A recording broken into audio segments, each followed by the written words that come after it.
Breaking news hari ini kita menginformasikan bahwa pasien dalam pengawasan kemarin yang salah satu sampelnya kita kirim ke Labkes Kementerian Kesehatan Republik Indonesia, sudah ada hasilnya dan terkonfirmasi hasilnya positif.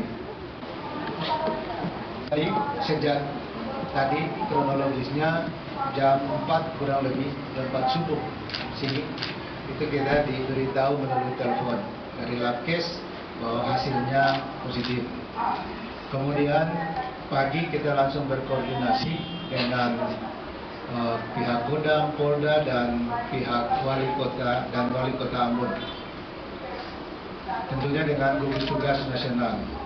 Nah, nanti sebentar secara teknis dijelaskan oleh Ibu Kadis Kesehatan, tetapi yang kita akan lakukan, yang sementara kita lakukan, yaitu pertama, kita melakukan tracking atau pelacakan. Jadi kemarin yang pasien ini kira-kira dia bagaimana dan seterusnya. Kemudian kita menyiapkan beberapa lokasi untuk tempat isolasi. Kemudian kita memperketat lagi pintu-pintu masuk bandara dan pelabuhan. Di pintu masuknya di Kota Ambon. Sekarang begitu positif, semua kabupaten kota harus mempersiapkan rumah sakitnya.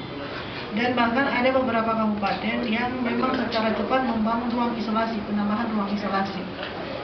Sehingga nanti ketika terjadi hal-hal yang kita tidak inginkan, tetapi terpaksa dia terjadi, maka tetap rujukannya itu akan di Rumah Sakit Haurusi.